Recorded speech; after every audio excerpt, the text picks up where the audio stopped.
Nifty metal પર નજર કરો એક વખત, કેમ કે અહીંયા કંઈક બઝ બની રહ્યો છે. એનએમડીસી પર્ટિક્યુલરલી ફોકસમાં આવે છે, કેમ કે આયરન ઓરના ભાવને આ તે બધી પરિસ્થિતિઓને કારણે થઈને થોડો બઝ બન્યો છે અહીંયા. અને પાછલા અઠવાડિયાના જે લેવલ હતા ત્યાંથી 5% ઉપર છે.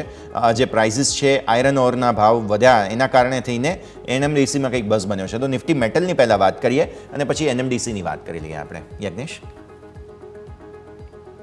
નિફ્ટી મેટલ ઇન્ડેક્સમાં આપણે જોઈએ તો એક સ્ટ્રોંગ તેજી આપણને 10,000ના લેવલ સુધી જોવા મળી હતી એના ઉપર. ત્યારબાદ આપણે અત્યારે જોઈએ તો એક 9,975 અને નીચેમાં 9,670 આ એક રેન્જની અંદર ઇન્ડેક્સ ટ્રેડ કરી રહ્યો છે. પરંતુ નીચેથી સપોર્ટથી અગર વાત કરીએ 9,670 પાસેથી એક સ્ટ્રોંગ બાઉન્સ આપણને જોવા મળી રહ્યો છે, એક મોમેન્ટમ બિલ્ડ થતા જોવા મળી રહ્યો છે.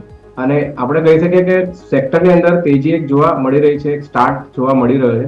ઓવરઓલ એનએમડીસી ની વાત કરીએ તો એની અંદર પણ એક સ્ટ્રોંગ લેવલ્સ ની વાત કરીએ તો નીચેમાં 250-240 ના લેવલ્સ પાસેથી આપણને સપોર્ટ હતો, ત્યાંથી સપોર્ટ ઇન્ટેક્ટ થતા જોવા મળી રહ્યો છે.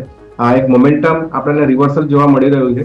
તો આ કાઉન્ટર પણ અત્યારે 250 ના લેવલ પાસે આપણે લોંગ ઇનિશિએટ કરી શકીએ છીએ. પોઝિશનલ બેઝિસ પર કાઉન્ટરમાં 270 સુધીના લક્ષ્યાંક આપણને જોવા મળી શકે છે. નીચેમાં 230 રૂપિયાનો સ્ટોપ લોસ મેન્ટેન રાખવો જોઈએ.